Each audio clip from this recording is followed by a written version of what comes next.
Добро вечер на сите. Дозволете ми да ви посакам добре дојде на овој вебинар од вториот дел на третиот серијал вебинари од Едуино. Како што можеби веќе знаете некои од вас подобро познати од Рингтон, повторно се дружиме на една исклучително интересна тема. А доколку сте прв пат со нас вечерва, ќе ве опатиме во се што треба да знаете, па се надеваме дека ќе се приклучувате и во иднина.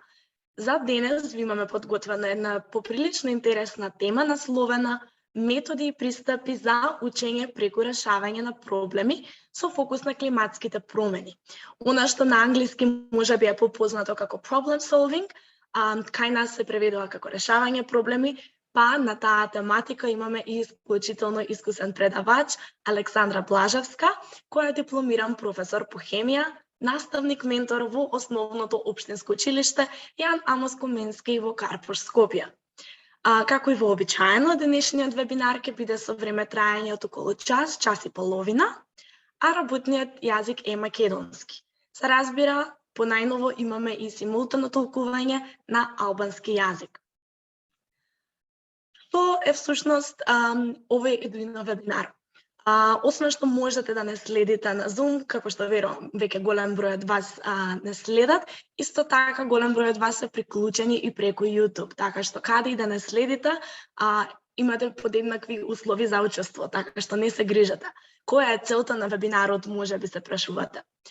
Овој вебинар е наменет за наставници од основните и средни училишта, кои сакаат да се запознаат со методот на учење преку решавање проблеми во реален контекст.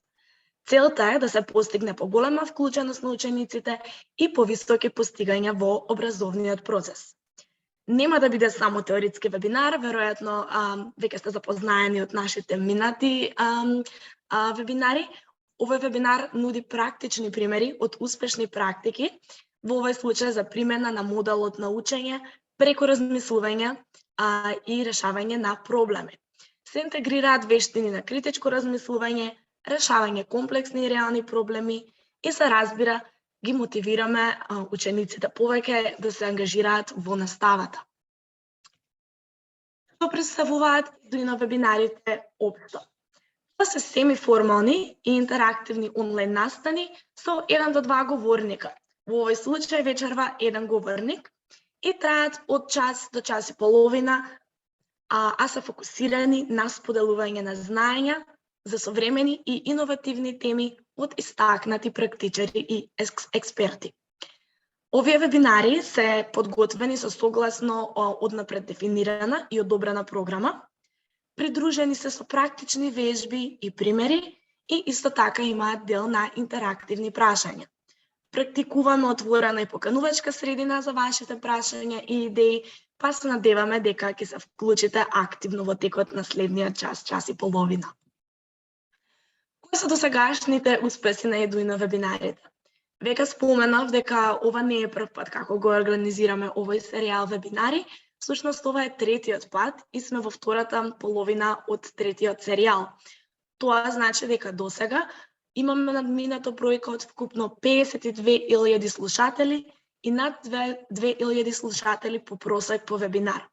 На нашиот YouTube канал имаме 106.000 прегледи, што мислам дека говори за успехот кој Едуино вебинарите го нудат во однос на оно што можете да го добиете. Кои се резултатите од квизовите за проверка на стекнати знаења? Имаме до сега понудено 10 квизови за проверка на стекнатите знаења за секој вебинар поединечно. Вкупната бројка на учесници кои одговориле на квизот за стекнати знаења е над 12.000 со просечна бројка од околу 900 издадени сертификати за стекнати знаења по вебинар.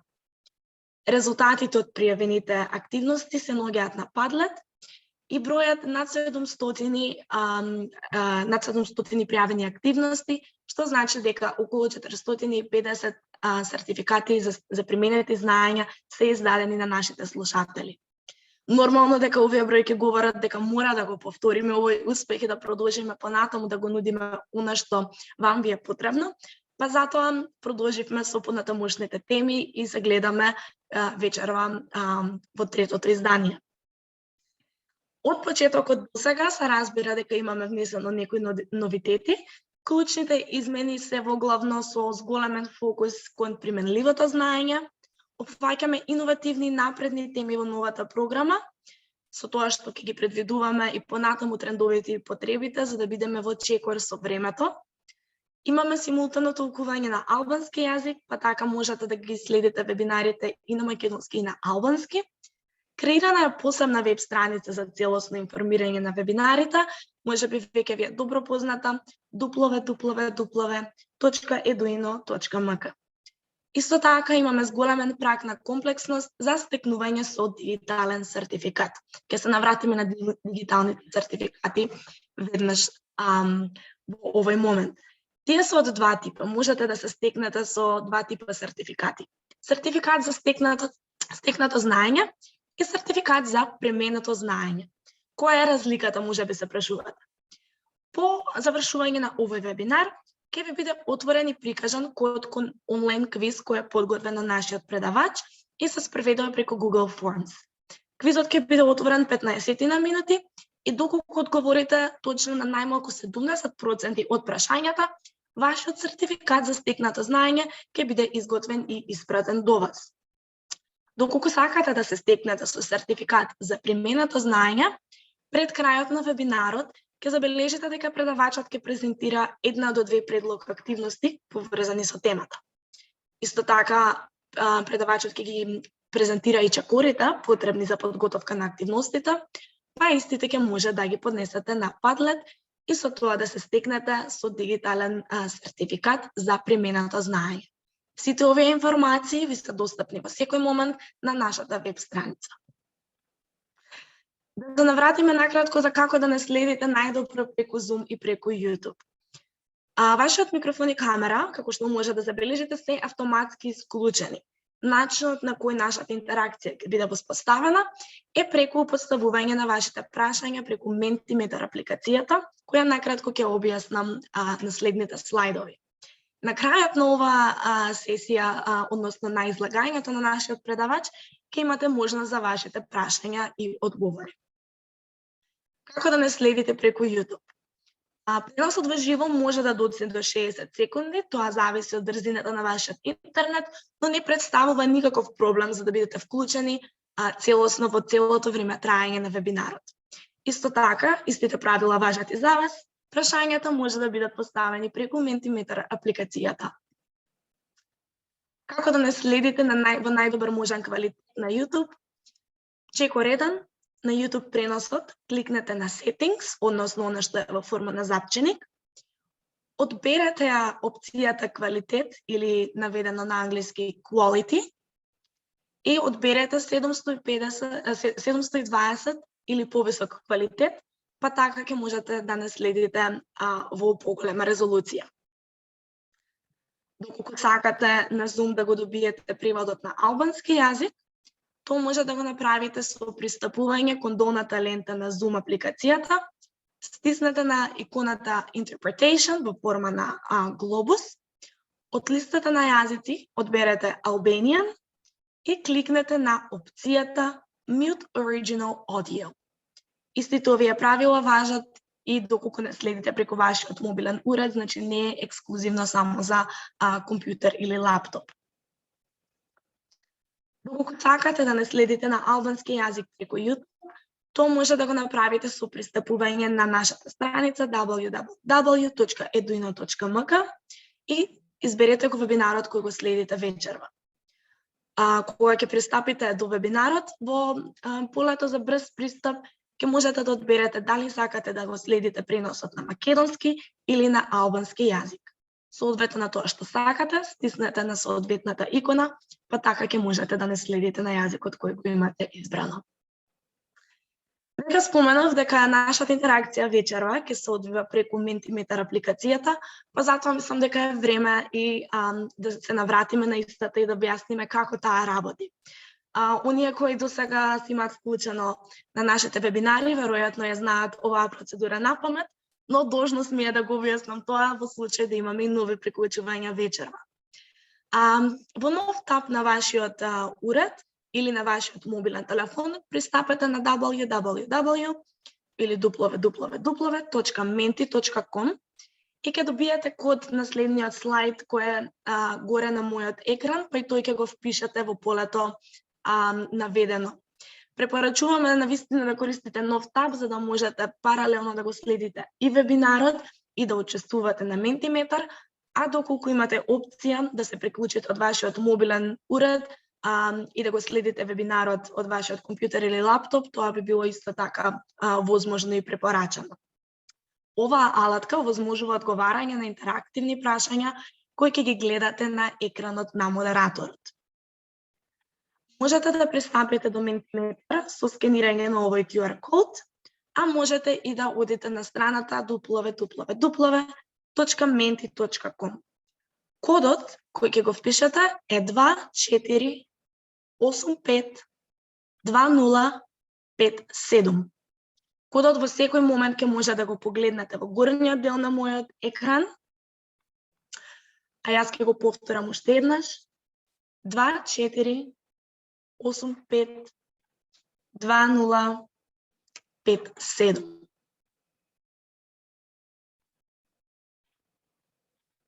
Ќе ви дадам момент да се приклучите. Дали тоа ќе го направите со скенирање на QR кодот или впишување на веб страната, нема никаква разлика, со дека успешно можете да се вклучите и да го внесете кодот, немаме никаков проблем и ќе можеме интерактивно да комуницираме во наредните час и половина.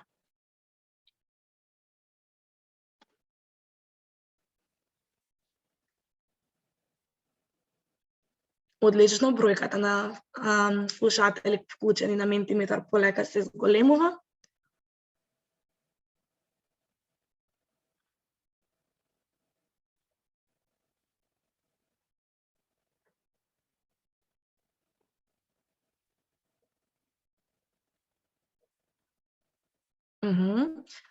Имаме навистина голем број луѓе кои не следат вечерва, тоа е прекрасно да се види како и секоја друга вечер.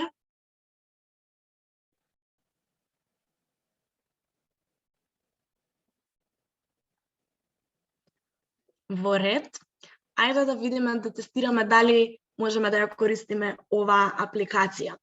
Веќе го имаме првото прашање, тоа е, представете се, да видиме кој се е тука вечерва со нас. Кое е вашето име? Така, имињата полека се појавуваат во форма на облак. Гледам Тања, Ивана, Марија, поздрав до сите вас. Имаме Елена, Радмила, поздрав и до Лидија, поздрав до Ивана, поздрав до Константин. Како и обично, многу Мари и многу Ивани со нас, поздрав до сите вас. Така, овој облак на имења нема да би дозволи сите имења да можам да ги прочитам, но сите сте добре дојдени. Благодарам што сте вечерва тука со нас и што не следите. Освен вашето име, не интересира од каде ни доаѓате. Кој е градот од кој ни доаѓате? Да видиме од каде се не има вечерва. Голем број од Скопје, не е изненадувачки, меѓутоа тука некаде се и Прилепчани, Куменовчани. Поздрав до Гевгелија, поздрав до Тетово, Струмица, Кривагаштани, Охрица во голем број вечерва, поздрав и до Охрид и до Велес. Нема буквално од сите краеви на нашата земја, тоа е секогаш интересно да се види. И затоа е и одлично што имаме опции за вебинари, така што сите можат да не следат од сите краеви на Македонија. Супер! Во ред, ајде да продолжиме понатаму и да разговараме малце за целта конкретно на денешниот Едуино вебинар. Овој вебинар е наменет за наставници од основните и средни училишта кои сакаат да се запознаат со методот на учење преку решавање проблеми во реален контекст.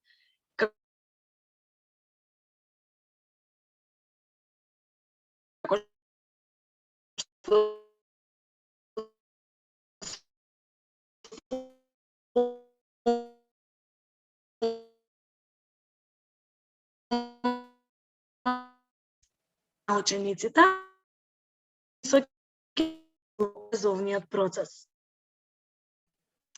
Овој вебинар не е само теоретски, истиот нуди практични примери од успешни практики на примена на моделот на учење. Моделот на учење е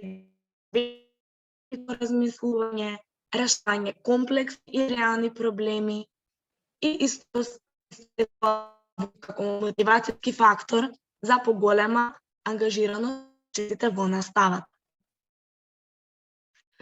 Време да представам нашиот предавач, односно нашата говорничка за оваа вечер. Александра Блажевска е дипломиран професор по хемија, наставник, ментор во основното општинско училиште Јан Амос Коменски во Карпош, Скопје. Александра е Scientix амбасадор, председател на креативниот центар Карпош. Исто така таа е сертифициран едукатор за 21st Century Learning Designs. Александра е автор на многобројни трудови на теми поврзани со иновативни пристапи во наставата. При има допирна точка со проблеми и ресурси. Во тоа време можете да ја најдете во природа, на планина, со обожува велосипед и е љубител на цвеќе. Ако имате некои прашања за одгледување африкански љубичици и орхидеи, исто така Александра би била одличен на таа. Добро вечер, Александра, и добре дојде вечер. Добро вечер, Маријана. Благодарам за поканата. Благодарам Дуино за можноста која ми ја пружавте да го споделам она што го знам со моите колеги и поздрав до сите колеги кои одлучија оваа четврточна врнежлива вечер да ја поминат тука со нас. Така, ти благодарам и на твоето присуство. Сега ќе преминеме на делот со прашања кои Александра ги има подготвена за вас, чисто да видиме кои се вашите познавања на одредените тематики. Тоа ќе помогне на Александра да ја прилагоди презентацијата согласно на условите.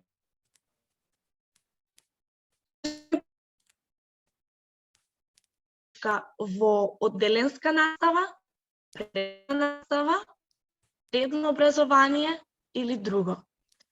Повторно вклучете се на Mentimeter репликацијата и кажете ни кој тип настава сте вие.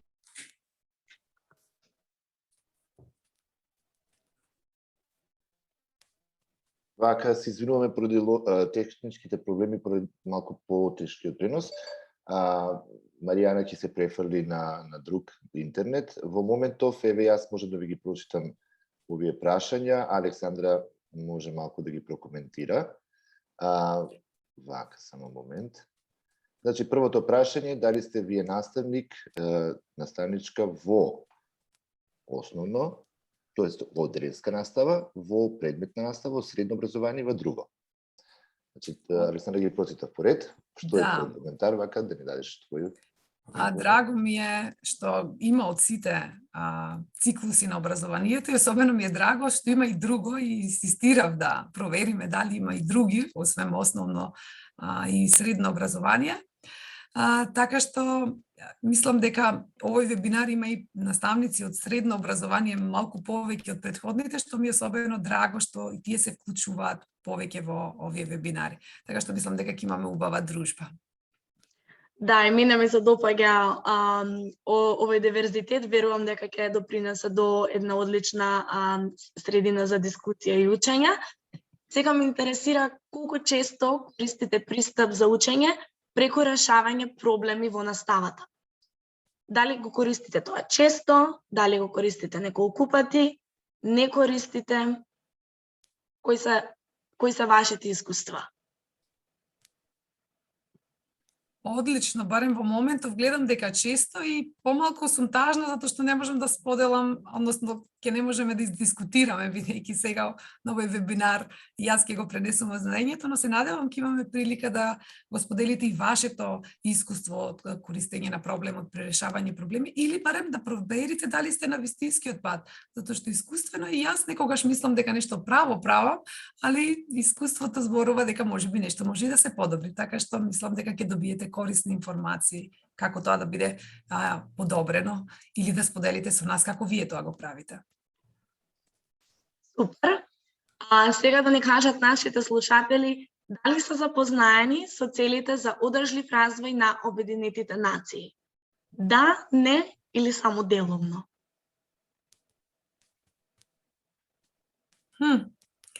Многу интересна распределеност и драго ми е што ќе имам можност да споделам со моите колеги што представуваат целите за одржлив развој.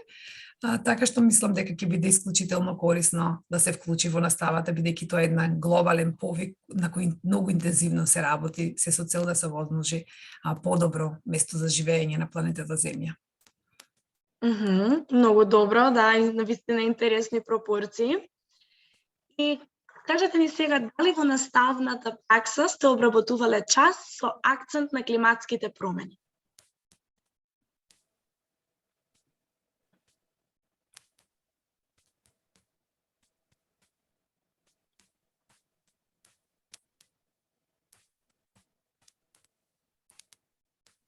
Интересни бројки. Иако и овие што одговориле не, јас сум сигурна дека нешто правеле во врска со ова, затоа што лично мене ми се случува да нешто правам, ама не знам дека е тоа. Така што убави се ваквите вебинари и искуства за да се провериме дека тоа што го правиме е вистинското. Така што драго ми е што ставате акцент на климатските промени, а верувам дека барем половина од овие што мислат дека не направиле нешто вакво, ќе се уверат на крајот на вебинарот дека навистина можеби и сработиле нешто со климатските промени.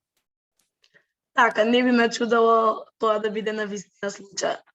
Ова е моментот кога јас ке се одјавам за наредниот период и целосно ќе го предадам виртуелниот пат на Александра, која има многу интересни работи да сподели со вас. Така што, Александра, повелете, вие сте наред.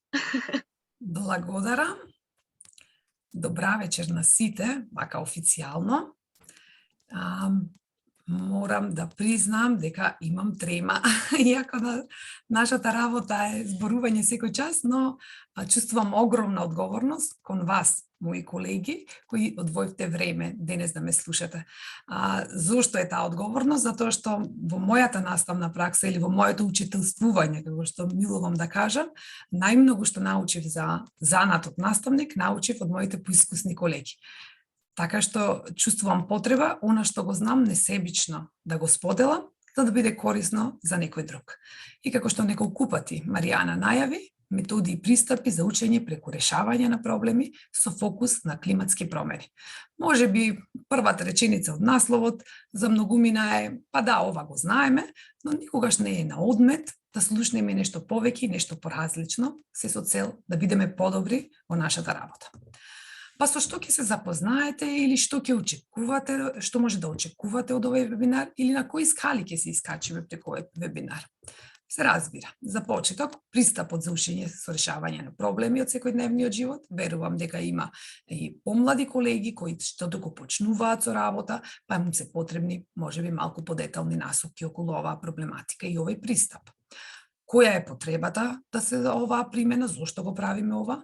Каква треба да биде структурата на активностите кои водат кон решавање на проблеми од секојдневниот живот? Кои се целите за одржлив развој? Како што видов на анкетата, доста интересна пропорција. Значи имаме од сите и да и не и делупно, така што ќе го одговориме ова прашање. Акцентот е на климатските промени, а ќе видиме зошто токму избравме да бидат климатските промени. Примери од мојата наставна пракса, како јас тоа сум го направила, и жалам што не можам сега да слушнам и од вас, ама верувам дека ќе има прилика да научам нешто и од вашата наставна пракса. И се разбира, не секогаш сме во расположение да креираме добри часови, некогаш едноставно ни се потребни добри примери за да направиме успешни часови. За крај ќе споделам и неколку ресурси за час. Зошто учење преку решавање проблеми? Затоа што 65% од учениците ќе работат на работни места и кариери кои денес не постојат, верувале или не. Затоа што вештините на учениците по завршувањето на образование не ги задоволуваат потребите на пазарот на трудот. Прашањето е, па зарем ги образуваме како што треба? И на крајот, затоа што една од најпотребните вештини за работа во 21. век ќе биде способноста за решавање на комплексни проблеми. И сето тоа е извор од World Economic Forum, кој исклучително работи на истражувања за потребите на пазарот на трудот. Според тоа нешто мора да направиме, а јас лично се сметам како дел од образовниот процес, дека клучот најчесто е кај нас.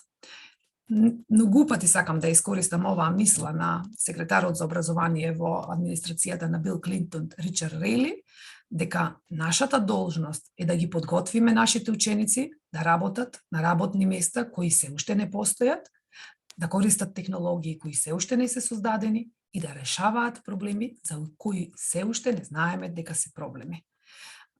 Морам да истакнам, сум исклучително благодарна на моите учители и наставници, што мислам дека успеа да развијат вештини, да можам да се носам со некои од предизвиците на модерното време. Веројатно ни вие можеби не сте биле свесни кога сте учеле дека ќе треба да држите часови онлайн, да користите онлайн платформи и целиот простор на обучување да го претворите во еден друг виртуелен простор, но благодарение на нашите наставници успеваме тоа да го правиме и тоа многу успешно, морам да се пофалам, односно да си ја пофалам мојата фела во однос на ова. Да видиме од почетокот, нели, почнуваме со поим и значење на нештата, учење преку решавање проблеми. Што е тоа? Тоа е ментален процес кој подразбира способност да се анализира за да се изнајде најдобро решение како решение на некој проблем. Верувам дека повеќето од слушателите ја ги поминале обуките на училиште на 21. век од British Council и горе-долу имаат јасна представа што значи решавање на проблем. И знаат дека проблемите може да бидат рутински и тоа најчесто се проблеми кои ги среќаваме при решавањето на математичките задачи, задачите во физика или решавање на некој проблем кој следи некаков алгоритам или чекор по чекор активности. Во ваквото решавање на проблеми, учениците применуваат претходно научен метод или постапка. Не дека ова е лошо, ова е напротив многу добро кога тие ќе се научат тоа да го применуваат. А добро е затоа што таквото знаење понатаму ќе им помогне за решавање на нерутинските проблеми, односно проблемите кои произлегуваат од секојдневниот живот, за кој нема решен пример, за кој нема инструкции, за кој нема експлицитен алгоритам или чекори како да се направи. Така што рутинските проблеми помагаат за понатаму да можат учениците да решаваат нерутински, односно ќе ги сретнете како проблеми од секојдневниот живот или проблеми во реален контекст и така натаму и така натаму. Зошто учењето преку решавање проблеми? На почетокот ги видовме истражувањата што зборуваат, значи потребни ни се ученици, односно идни граѓани на планетата кои ќе умеат да решаваат комплексни проблеми. Кои се придобивките од тоа? Значи, учениците ќе се стекнат со способности критички да размислуваат за искуствата и процесите на учење и да донесуваат ефективни одлуки. Критичкото размислување овозможува раздвојување на фактите од ставовите и помага во разгледување на сите можни опции за решавање на проблемот. При решавањето на проблемите, учениците учат и други важни вештини, како што се креативноста и соработката, што понатаму ќе зборувам во текот на оваа презентација. И најважното што сакаме да го постигнеме е да ги подготвиме за работните места на иднината, односно оние кои не знаеме какви ќе бидат. И морам да ја споменам колешката Сонја Трифуновска, која минатата седмица имаше вебинар, која на одличен начин ги презентираше пристапите, алатките, методите за развивањето на креативното мислење. Така што за сите оние кои го пропуштија, топло го препорачувам да го погледнете, затоа што нудеше еден убав патуказ како може да го развиваме креативното размислување кај нашите ученици. И да го видиме патот, односно кој се снег треба да го изодиме за да ја направиме патеката за решавање на проблеми. Се разбира, кога имаме проблем, треба да видиме што е проблемот. Да ги идентификуваме причинителите, да наведеме можни решенија. Тука неодминлива е алатката бура на идеи, која е исклучително корисна кога се наведуваат решенија, која исто така се учи да ги поттикнува учениците да го споделуваат своето мислење, без при тоа да размислуваат дали грешат. Селектирајте едно решение, веќе понудените, креирајте план за реализација, спроведете го планот и следете ги резултатите. Многу важно и честопати го изоставуваме, не само во работата со учениците, туку и во нашата работа. Ке направиме нешто, едноставно резултатите ги забораваме и како ништо да не сме направиле. Така што важно е да ги учиме учениците, да ги собираат резултатите и податоците. Ние во наставата по хемија и физика исклучително внимаваме кога станува збор за експерименти, бидејќи и експериментите се решавање на некој проблем, да се соберат резултатите, затоа што тие многу зборуваат. И на крај, секогаш може подобро. Она што сакам да го споделам и ми е клучниот, златниот клуч или една алатка на која сијаличката ми светна како ова се прави, ама како се прави за децата да го разберат, за да им биде лесно. Тоа е дрвото на проблеми и решенија. Многу едноставен принцип или пристап, ама многу мукен пристап, затоа што овозможува во само 3 чекори да го погледнете проблемот, да ги видите причините и последиците и на лесен начин да ги пронајдете решенијата и активностите со кои треба да стигнете до него. Така што топло ви го препорачувам, може да го пробате и со најмалите дечиња. Прочитав во прашањата пред почетокот воспитачи дали се добредојдени. И те како се добредојдени, затоа што креативноста, радозналоста кај малите деца е уште поголема. Така што ќе се изненадите од идеите кои тие ќе ги споделат со вас. Па како оди развивањето на дрвото на проблемите или како се користи овој принцип? Ќе земам еден пример кој мене ми беше презентиран, кога мене ми светна сијаличката и кога го разбрав ова како функционира. Примерот е едноставен од секојдневниот живот, видлив е за сите и бидејќи знам дека доаѓаме од различни предмети, како што и на почетокот беше во анкетата покажано, значи и одделенска, и предметна настава, и средно образование и други, така што примерите се од секојдневниот живот, нели? Таков ни е и вебинарот. Првиот чекор, или со што започнуваме, што е проблемот? Проблемот, кој нажалост го согледуваме се повеќе околу нас во училиштата, е зголемена телесна тежина кај децата. Следниот чекор, кој го предизвикува проблемот? Дрвото е земено како символ, бидејќи тоа што доаѓа од корените, потоа ќе го манифестира горе. Значи, ќе го видиме во плодовите. Може да бидат родителите, предизвикувач родителите се зафатени. Може да биде предизвикувач малку спорт, премногу храна, премногу време пред телевизија и телефон. Следното нешто што го правиме е да детектираме кои се последици од овие предизвикувачи. Лоши оценки во училишта, меѓуврсничко насилство, или уште познато како булинг, модерно, нели? Болести, зголемената телесна тежина предизвикува различни болести, ран диабет, неправилно држење на телото и така натаму. И она најлошото кое многу тешко се поправа е лошата слика за себе и немањето на самодоверба. Првиот чекор изгледа лесно, нели? Проблем кој го предизвикува, кои се последиците. Следното е да одиме кон решенијата. Чекорот кон решенијата е чекорот број 2. За да стигнеме лесно до решенијата и да го видиме видливо, потребно е само причините да ги запишеме во негативна форма. Изјавите, исказите, речениците кои сме ги детектирале како причина, ќе ги трансформираме во негативна форма. Интегрираме и македонски јазик, нели? Важно е. Родителите не поминуваат доволно време со децата. Децата не се вклучени во спортски активности. Децата не јадат доволно квалитетна храна. Децата не треба да поминуваат многу време пред телевизија или телефона. Зошто го правевме сето ова? Ова го направивме за да може во третиот чекор да ни светне сијаличката, односно да ги видиме решенијата и активностите кои треба да ги направиме за да стигнеме до истите. Па да видиме што е последното кое ќе ни ги отвори вратите за решавање на проблемот. Последниот чекор, сите реченици во позитивна форма. Па така, прво, нашиот проблем, дрвото ни се заврти. веќе одиме кон решавање.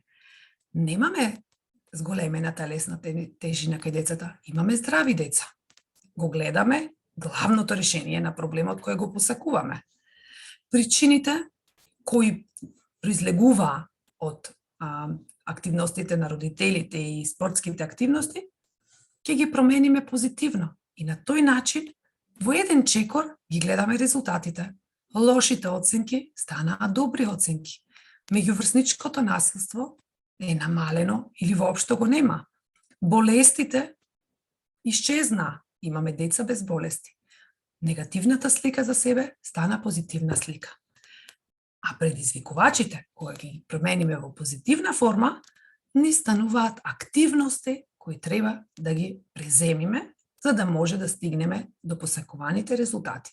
Па така, родителите кои не поминуваа време, сега имаме родители кои поминуваат најмалку 1 час со децата. Немањето на спортски активности премина во секој дете е вклучено во спортски активности. Децата кои не јадеа здрава храна, сега јадат здрава и избалансирана храна.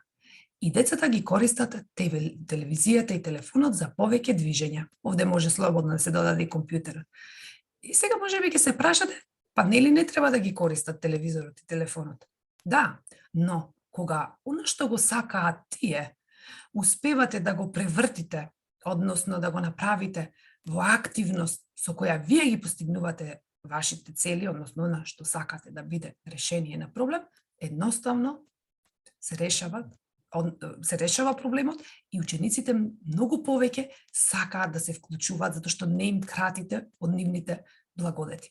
Така што топло препорачувам да пробате да го организирате и реализирате во вашата училница ова дрво на проблеми и на решенија и секогаш кога имате некаков проблем, не мора да биде конкретно климатските промени за кои зборуваме денес, но било кој проблем, дали ќе биде климата во училницата, дали ќе биде проблем кој се однесува на однесување на поедини, пробајте да ги научите да размислуваат во овој контекст, верувајте ќе бидете изненадени од резултатите до кои ќе доаѓате, затоа што тие ќе бидат активно вклучени преку бурата на идеи и ќе се чувствуваат дел од целокупната активност. Следното нешто на кое сакам да обрнам внимание е кога активностите вклучуваат решавање проблем. Би сакала да направам една дистинкција. Решавање на проблем и решавање на проблем во реален контекст. Веројатно за ова и најмногу знаеме кога имаме решавање на проблем и кога решаваме нерутински проблеми и рутински проблеми имаме решавање на проблем. Но има 3 главни елементи кои треба да бидат застапени за да нешто представува решавање на проблем. А едно нешто ги поврзува. Секогаш треба да има дефиниран предизвик за ученикот. Тука е нашата тешка работа. Кој е предизвикот со кој денешните ученици може да ги предизвикаме на предизвик? Но верувам дека сите сме и те како умешни да го најдиме патот кон предизвикот. Кога се решава проблем, учениците треба да развијат решение за проблем кој е нов за нив. Не за веќе што го знаат, не за веќе нешто што е решено, туку нешто сосем ново. Тогаш има предизвик. Да завршат задача што не добили инструкции како да ја направат. Едноставно и тие ќе ве прашаат одма, а како? А што треба да прават? Веројатно сите ќе се согласите со мене. Секако на почетокот дека е така, но се учи со вежбање. И највисокото ниво за решавање на проблем е да се дизајнира комплексен производ кој исполнува сет на барања. Кога станува збор за основно образование, можеби во 9-то одделение ќе успееме да стигнеме до овој степен на решавање на проблеми. Но колку повеќе се практикува од најмала возраст, секако границата за дизајнирање на комплексен производ ќе биде пониска. Така да ништо не е невозможно. За да бидат појасни сите овие работи, јас низ неколку примери од различни предмети ќе пробам да ги дообјаснам. Вика, учениците препишуваат приказна од перспектива на лик различен од нараторот. Ова е нов проблем за нив. Ако учениците препишат приказна од перспектива на лик различен, значи нешто што не е направено, значи тие го прават. Учениците користат карта на автобуска линија за да предложат каде треба да се додаде пешачки премин во измислен град. Запомнете ја ова активно, затоа што ќе спомнам уште еднаш подоле, па да видиме што ќе биде разликата. Не им кажуваме каде треба да биде, не им кажуваме како тоа се прави. Едноставно ја користат автобуската линија каде поминува и одлучуваат како тоа да го направат. И на крај, нешто што е комплексно, учениците истражуваат бази на податоци и идентификуваат употребата на мода, медијана и средна вредност. Сите ние правиме табеларни извештаи за постигнувањата на учениците на тромесечие, полугодие и крај на година. Некои училишта имаат готови програми, ама во некои училишта може да дадеме предизвик, па учениците да направат програма во Excel, во најмала рака, во 8 и 9 може би можат, па да определат кога ќе се бара среден просек по предмети, кога ќе се бара по ученик, кога ќе се бара постигнување по определен предмет, така што ако тие сето тоа го спакуваат во еден Excel документ, без да им кажеме кога мода, кога медијана или средна вредност, едноставно ќе дизајнираат продукт или производ кој ќе биде корисен за нас. Во средна школа мислимите како дека може ова да биде успешно. Мода, медијана и средна вредност, прашајте ги математичарите, они се експерти за статистика и овие податоци. Океј. Се извинувам малку само, Александра, во интерес на преводот на албански, ќе ти замолам уште малку поспоро, затоа што Арсим да може да целосно да преведе. Океј. Благодарам. Кога давате можност на наставник да зборува, има толку многу да кажи, што ниту едно време нема да биде доволно. Ќе се обидам да бидам побавна. Кои активности побаруваат решавање на проблем од секојдневниот живот? Значи, претходно видовме што значи да се реши проблем, а сега да видиме кога проблемите кои ги решаваат се однесуваат на реален контекст, односно се проблеми од секојдневниот живот.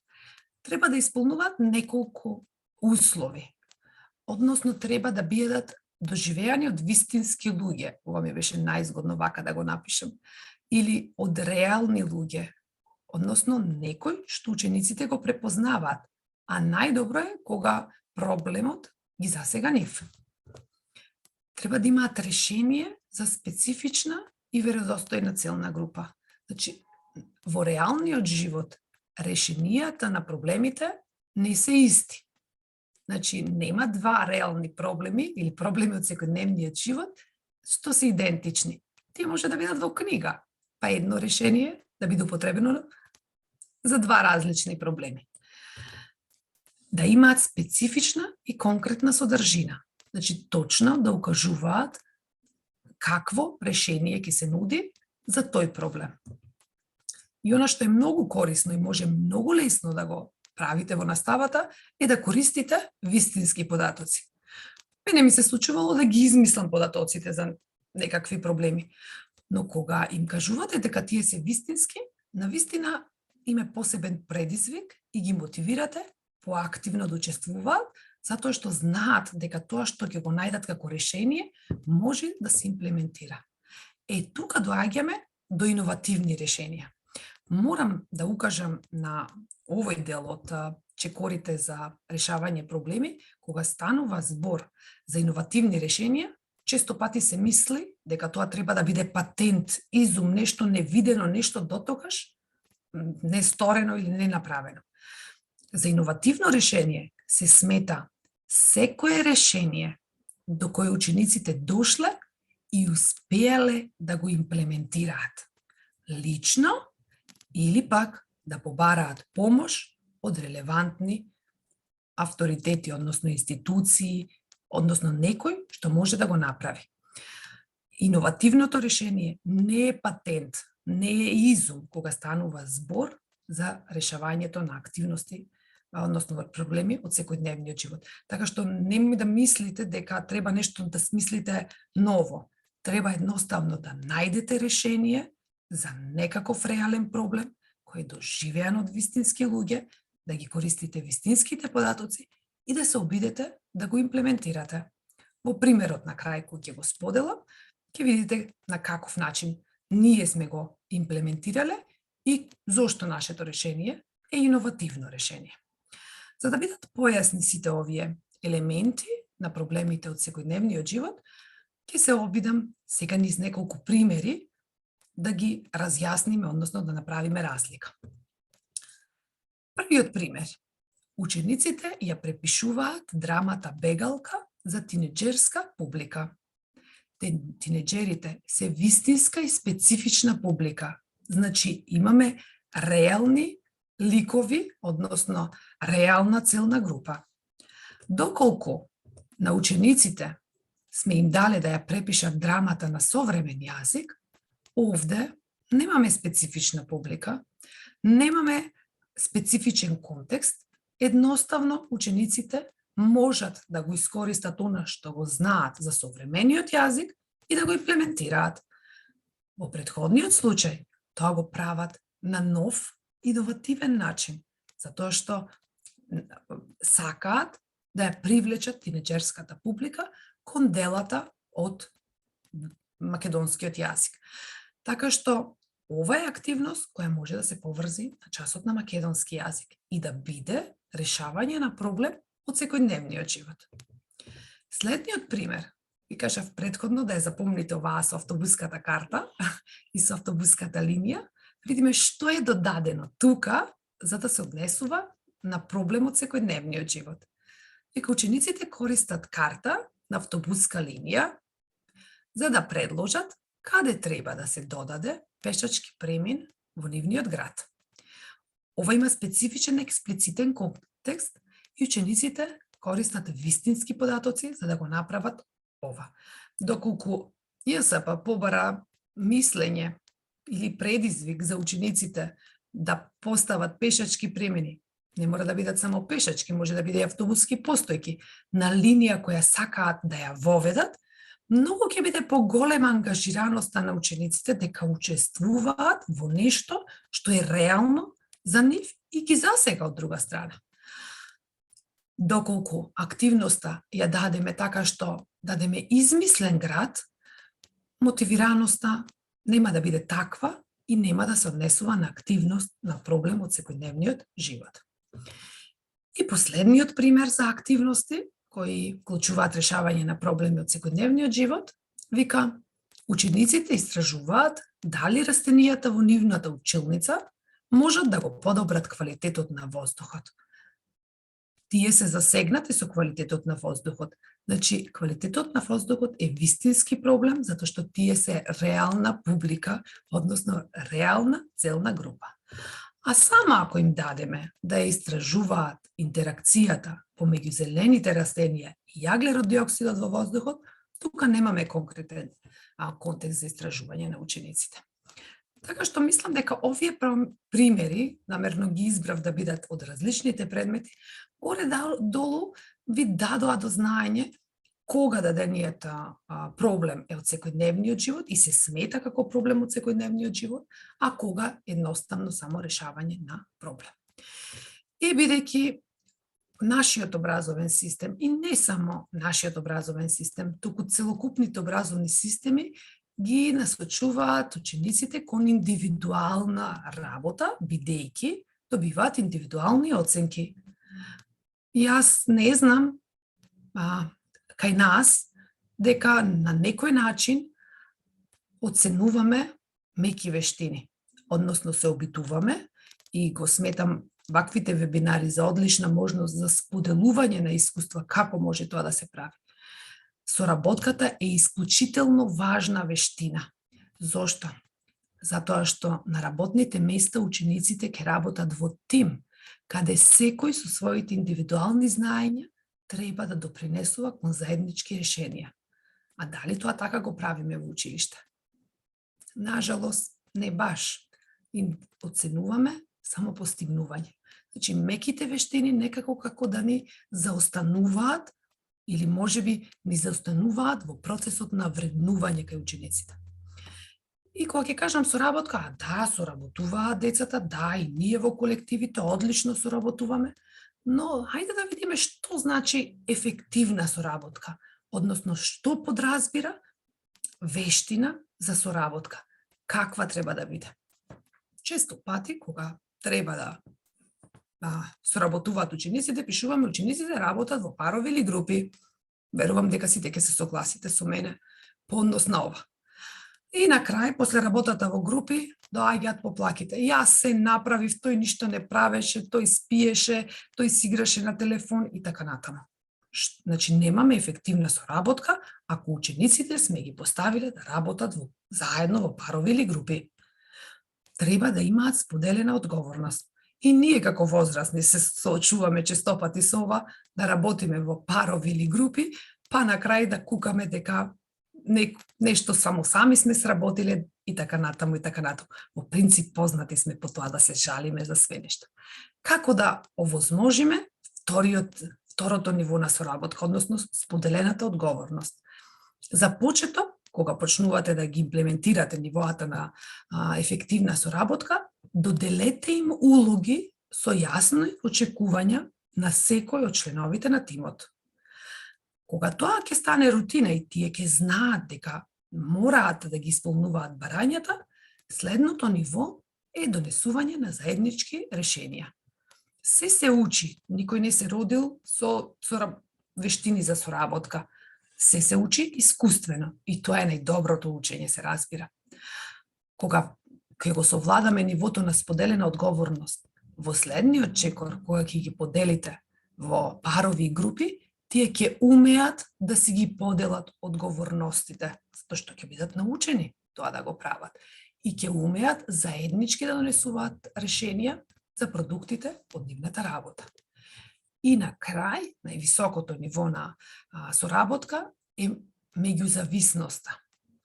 Пак ќе се навратам на нашето искуство како возрастни, затоа што ако ние како возрастни ги усвоиме овие вештини, ќе бидеме многу повешти понатаму да ги научиме нашите ученици. Ако ние ги немаме овие вештини, многу ќе биде тешко и нив да ги научиме.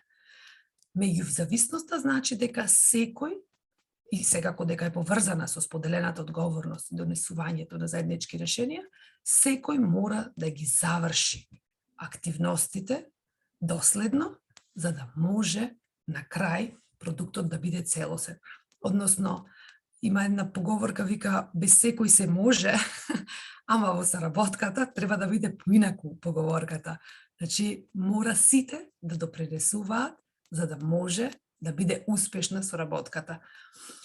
Така што, верувам дека некои од вас успешно ја спроведуваат и ја развиваат вештината на соработка, на некои може би требаше мало појаснување како тоа подобро да го направат, и се надевам дека ова беше корисно. И последниот елемент, кој се однесува на решавањето на проблеми од секојдневни живот, иако има уште многу, ама клучни за овој вебинар ги избравме овие три, е интегрираноста. Животот не е физика, не е хемија, не е математика, не е технологија. Животот е комплексен, односно составен е од сите елементи, односно би рекла од сите предмети кои ги изучуваат учениците. Верувам дека половина од вас се соочиле, ама зошто треба да ги учам сите овие предмети? Зашто ќе ми треба во животот? Значи го обожавам тоа прашање. Зашто ќе им треба во животот? Ама за да може да добијат појасна слика зашто им треба во животот, ние треба да ги научиме како тоа да го користат.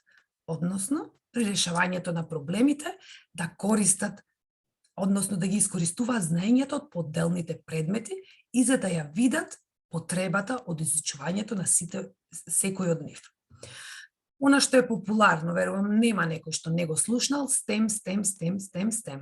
Акроним, што значи S за Science, наука, T за технологија, E за инженерство и M за математика. И ова не е ништо ново. Само некој во Европа, изминативе неколку години, одлучил да му даде име. Тука им симнувам капа на одделенска настава, која исклучително, мислам дека се исклучителни се виртуози во STEM наставата. И можеби некој ќе се запраша, јас не знаев дека имам STEM настава, односно дека реализирам STEM образование. Одделенска настава од прв до последен час имаат интегрираност по сите наставни предмети. Така што STEM не е ново, STEM е само ново име за нешто што години наназад наставниците го работат. но STEM пак во предметна настава некако како да изостанува. Ние во предметна настава кажуваат сме многу лоши, па не соработуваме. Така што можеби треба малку повеќе да поработиме на интегрирање во реализацијата на наставните часови, односно да купиме од занатот од одделенска настава како тие тоа успешно го прават. Пред година-две на STEM му се приклучи и А за уметноста, бидејќи тука уметниците ќе ми кажат дека ништо не може без уметноста, па така си го има и заслуженото место А за арт или за уметност. И она што деновиве е посебно актуелно, односно изминатава година, е интегрирање и на останатите предмети, односно јазикот, мајчин јазик, физичко образование и така натаму. Повторно ќе напоменам, животот е комплексен, тој не е поединечен предмет. И сите овие активности, доколку одлучите да ги сработите, може да ви бидат додадена вредност, доколку одлучите да аплицирате за ознака за STEM School, која од изминатава година е европска ознака со која се препознаваат училиштата кои прават, односно реализираат ваква настава. Ки повтора, значи одделенска настава во целост го прави ова. Само треба да го препакува на еден поинаков начин и да се охрабрат да аплицираат за ознаката на STEM School.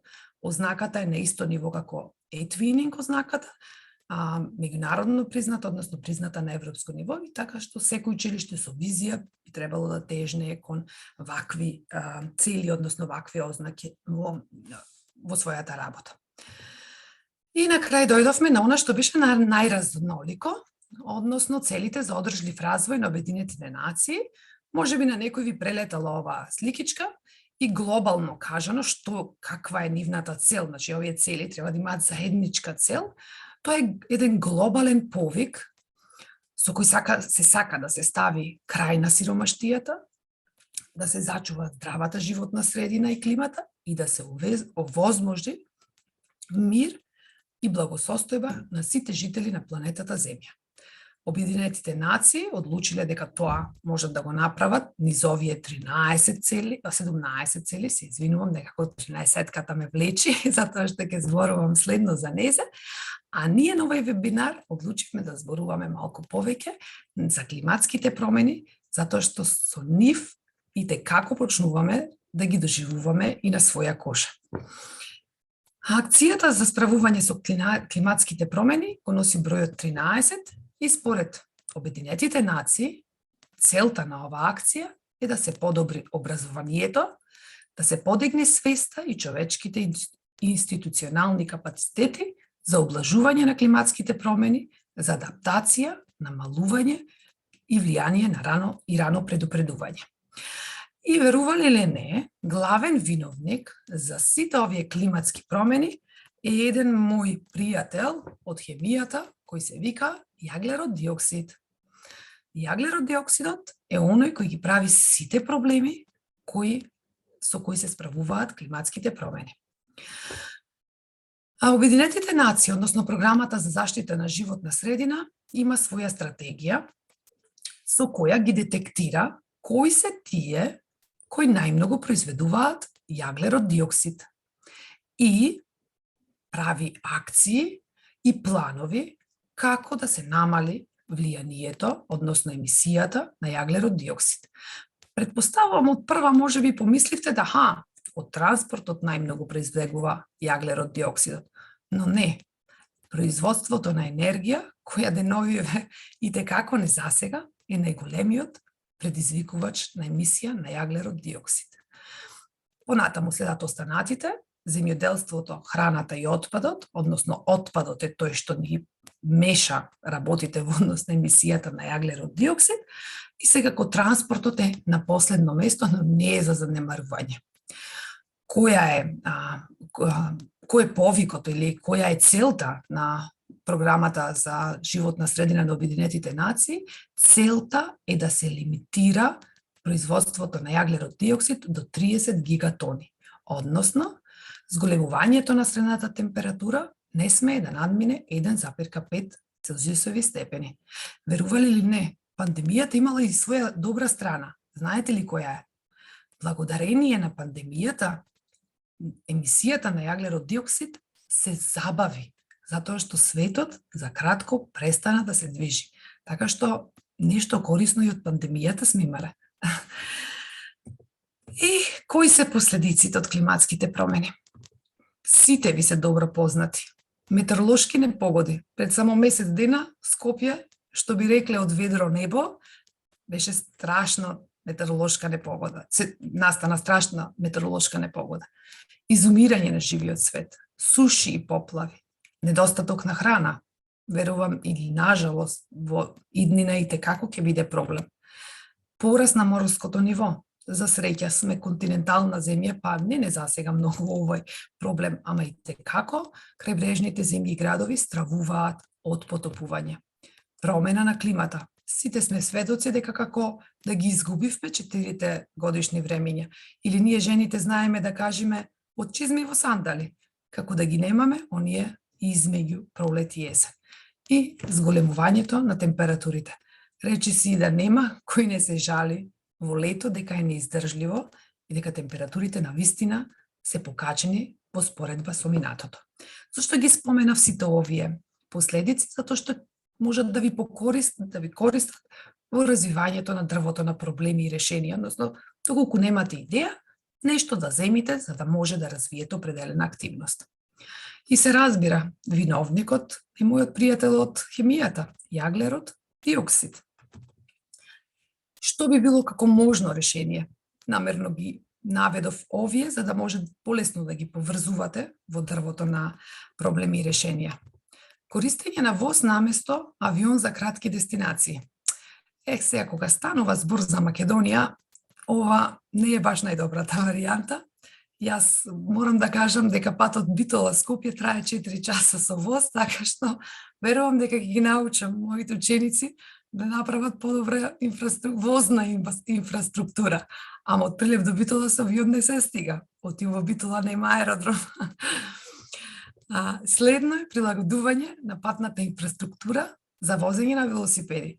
Изминативе неколку години на Скопје му се случи намалување на коловозните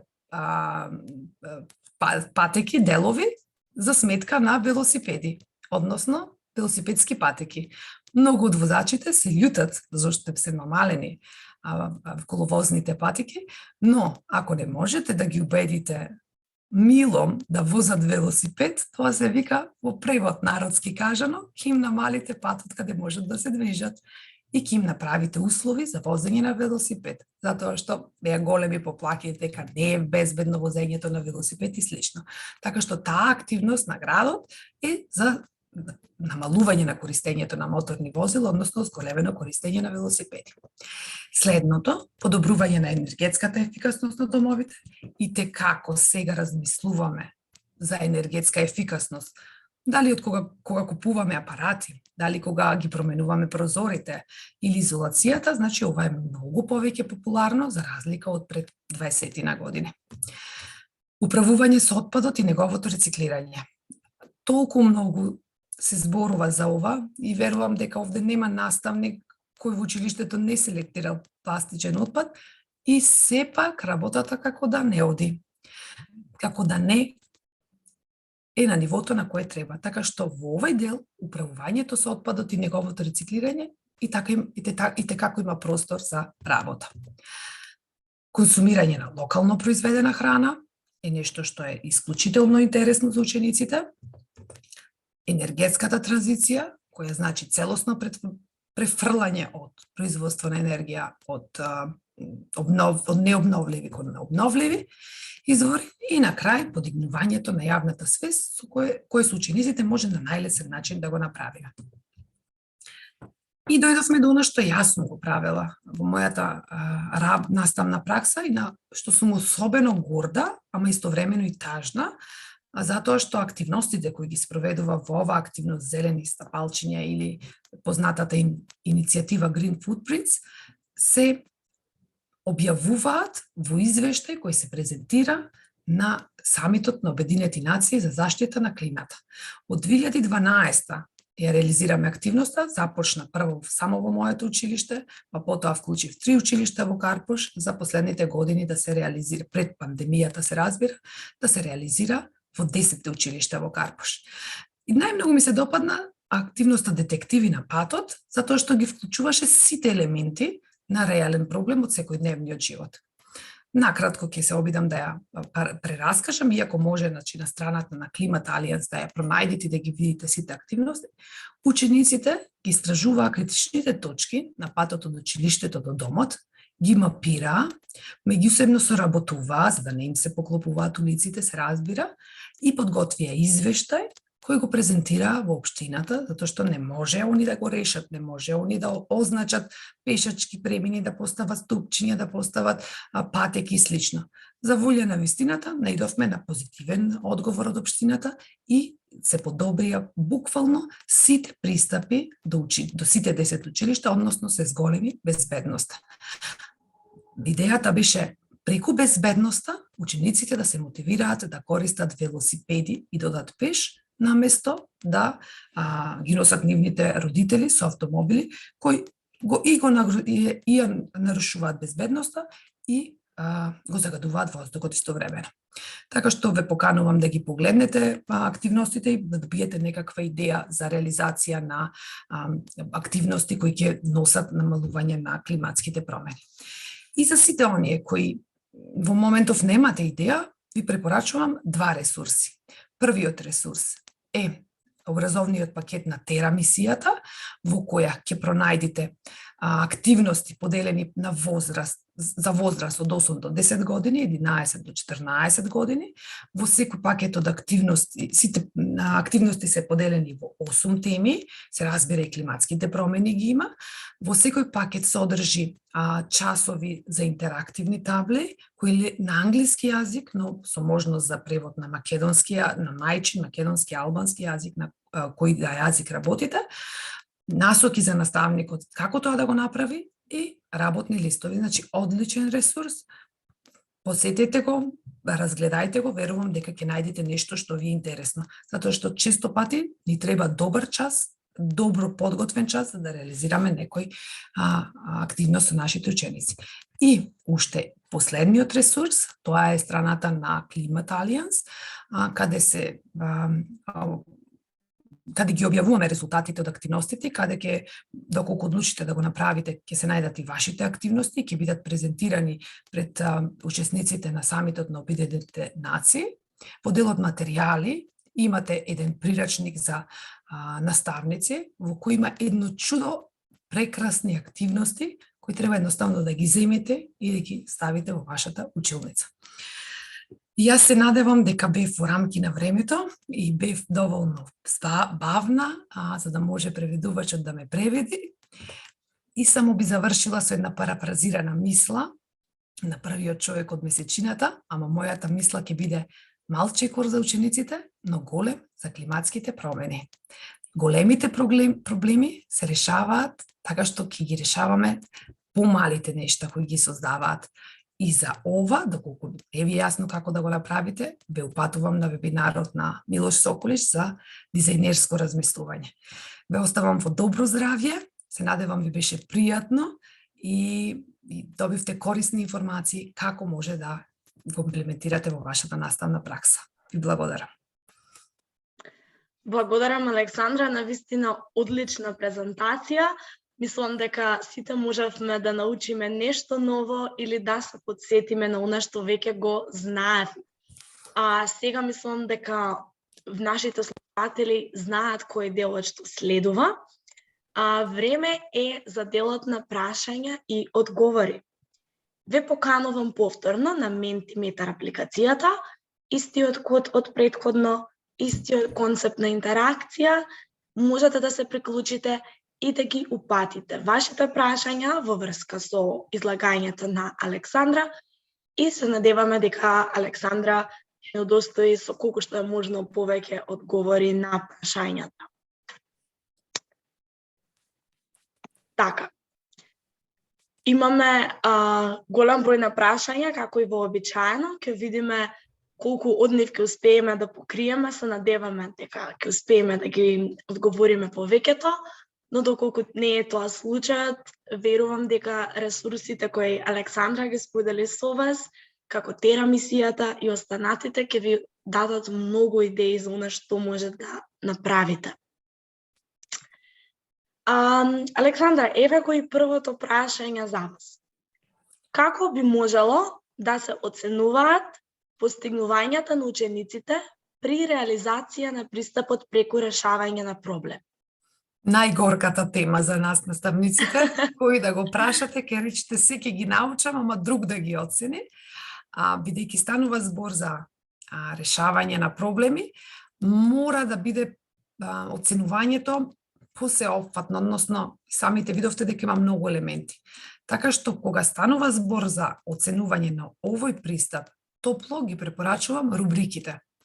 Тие се можеби тешки на почеток кога ги правите за прв пат, но понатаму се исклучително корисни во примената на работата, при примена во работата. Така што еднаш направената рубрика ќе ви користи понатаму за оценување. Така што рубрика е дефинитивно најдобриот начин, според мене, за оценување на ваков пристап.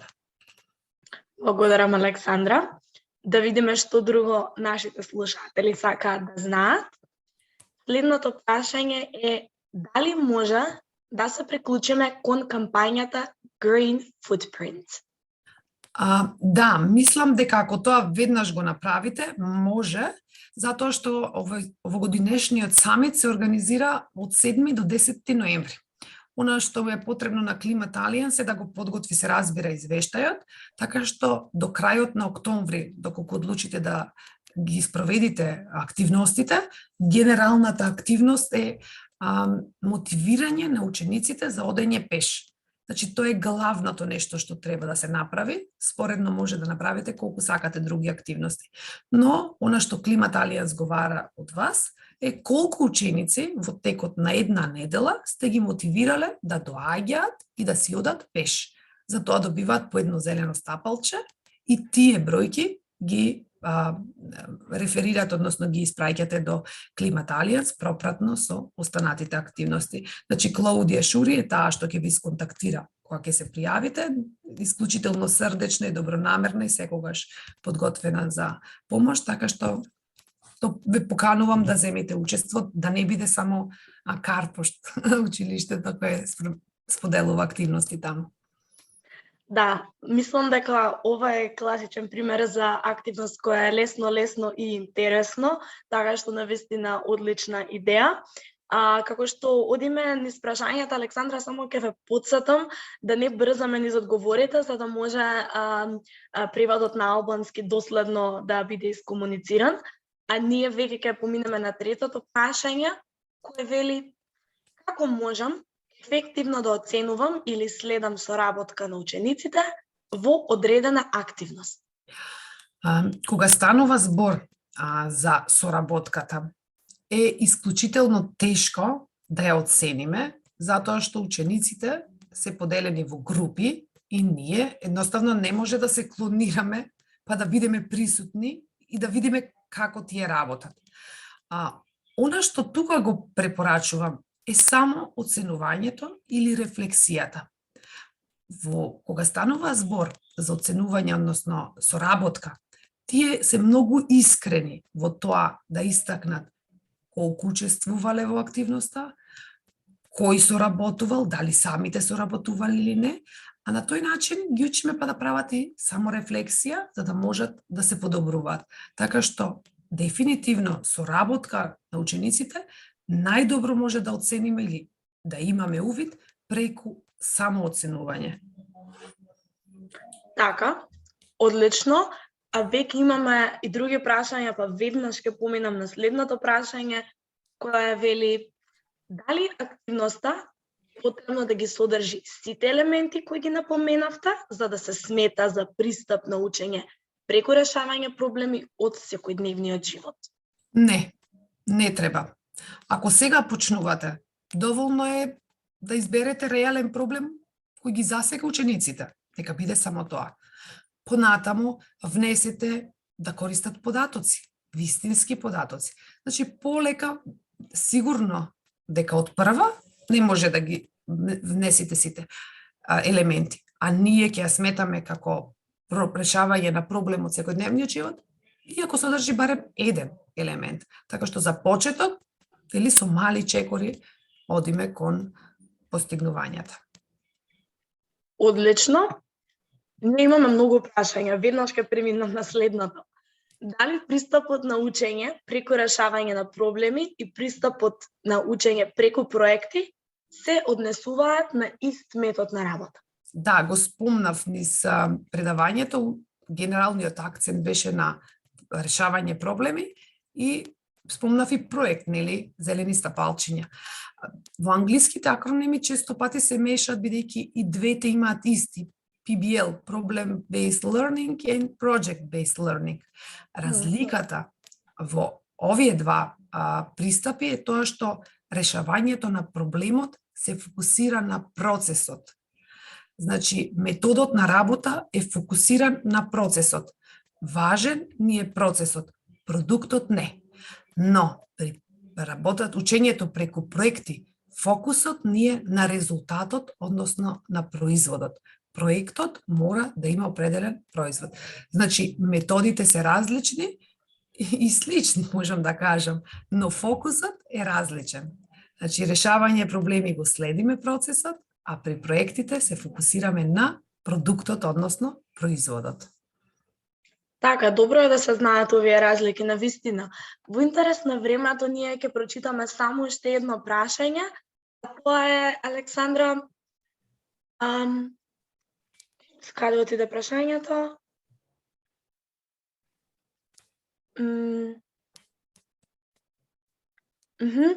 Во ред, мислам дека во интерес на времето и треба да убрзаме, така што тоа би биле сите прашања кои ќе ги одговориме во овој момент. Александра, ти ни зборуваше многу за методот на решавање на проблеми, поприлично иронично што се уште не успеав да го решам мојот проблем со конекцијата, но како и да е, ќе поминаме понатаму на следниот дел. Тоа е делот каде што ќе ја презентираш активноста која нели ќе им помогне на слушателите да се стекнат исто така со сертификатот за применети знаења. Значи, за сите оние кои сакате да го се стекнете со овој сертификат, активноста е учениците во акција за намалување на климатските промени.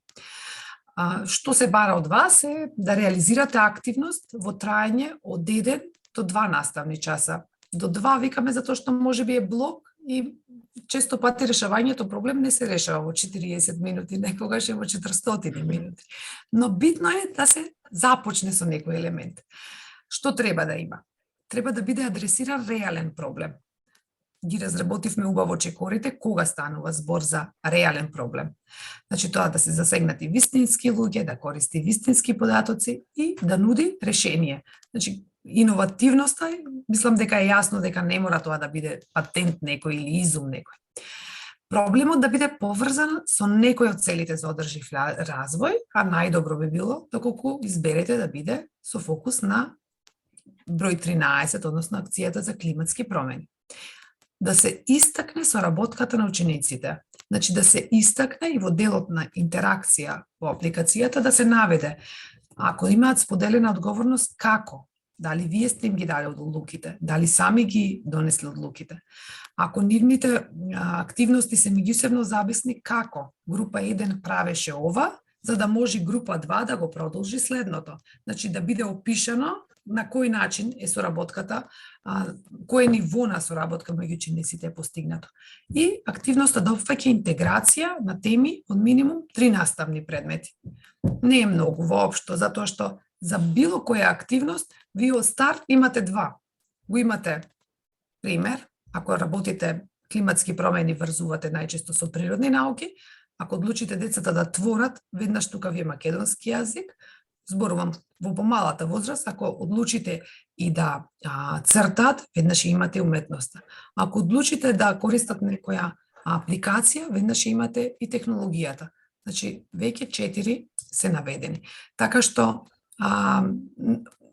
мислам дека е јасно на кој начин може да се направи интеграцијата, иако за одделенска настава ова воопшто не е тема за дискусија, може би предмет на настава малку потешко може да ги види поврзувањето.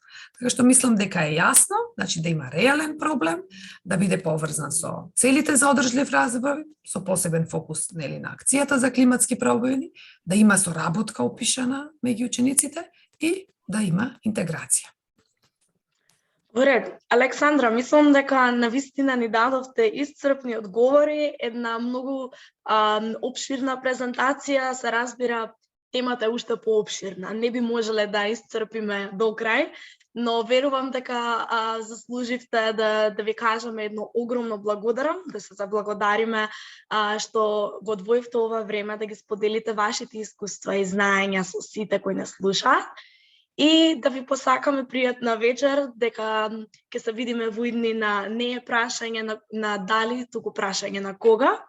А на нашите слушатели, сепак им порачувам да останат, бидејќи она што следува е квизот за како би се стекнале со сертификатот за стекнати знаења. Александра, тоа би било се, мислам дека од ваша страна ви благодарам уште еднаш што го одвоивте ова време и најдовте желба да бидете тука вечерва со сите нас. Ви благодарам и на вас и огромен поздрав за сите мои колеги. Благодарам. Како што кажав, ова е довидување за Александра, но не за вас кои не слушате онлайн. Ви објасниме сега како може да пристапите до квизот, кој ќе ви биде споделен за да може да се стекнете со сертификатот за стекнати знаења. Исто така пријавувањето за идните вебинари ќе ви биде објаснето во оваа видео, па така погледнете го видеото да знаете како може да се пријавите за следните вебинари во иднина и како да ги регистрирате вашите остварени активности.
Верувам дека ова видео успеа да ви објасни како тоа изгледа и визуелно, меѓутоа за да бидеме 100% сигурни дека можете да ги добиете вашите сертификати кои и како сте ги заслужиле во тој момент, јас ќе го поканам координаторот на Едуино вебинарите, Pero Sarđevski, уште еднаш да го објасни накратко овој процес. Pero, повелете. Благодарам, Татјана. Вака, верувам дека сите веќе го познаваат овој процес, но сепак во интерес на оние слушатели и учесници кои што за прв пат посетуваат наш вебинар, ќе го повторам уште еднаш целиот процес на пријавување на активност. Значи, овој процес се состои од 6 чекори. Први нормално, нели, ја отворете веб страницата www.eduino.mk и ќе го најдете денешниот вебинар. Откако ќе го најдете денешниот вебинар, на самиот вебинар се поставени и падлет таблите во подолниот дел, значи треба малку да се скролне на веб страницата и од самиот падлет табла треба да се презима извештајот.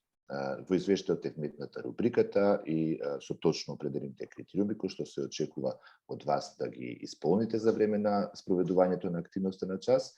Вториот чекор е да се спроведе активноста на час со вашите ученици и откако ќе завршите со тој дел, треба да се пополни и да се прикачи извештајот на Padlet во PDF формат. Значи, најверојатно ќе треба да го конвертирате во PDF формат.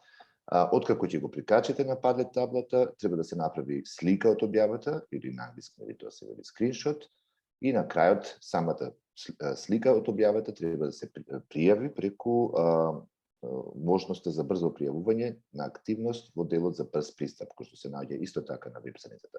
Во период од неколку седмици, доколку исполнувате 60% од реализираното според тоа што се бара во однос на активноста, се стекнувате и со сертификат за применети знаења. Благодарам. Тоа би било тоа во врска со како да се стекнете со овој сертификат. Мислам дека е веќе и повеќе од јасно, па без да должиме многу, дека да пристапиме кон следните чекори. Дигитален сертификат за стекнати знаења ќе добиете доколку точно одговорите на најмалку 70% од прашањата во квизот што следи, ќе биде пуштен накратко, а вашиот сертификат ќе биде изготвен и испратен на вашата имейл адреса во рок од 2 до 4 недели. Доколку сакате исто така да се стекнете со сертификатот за применети знаења, како што веќе кажавме многу пати досега, имплементирајте ги вашите активности, објавете ги во PDF файл на Padlet и преку формуларот на веб страницата www.eduino.mk. Сите регистрирани учесници на настанот преку Zoom ќе добијат краток формулар за евалуација. На нас би ни значило многу доколку можете да одвоите краток период од вашето време и да ни дадете еден фидбек или повратен одговор за новиот концепт на Eduino вебинарите. Се надеваме дека ова не е довидување за многу од вас, дека ќе се дружиме и во иднина, бидејќи следниот вебинар е веќе закажан за 27 октомври, исто така во 18 часот како и секогаш, а темата за тој семинар ни е улогата на ресурсниот центар во поддршка на редовните основни училишта. Уште една интересна тема, па се надеваме дека дефинитивно ќе се дружиме во тој момент.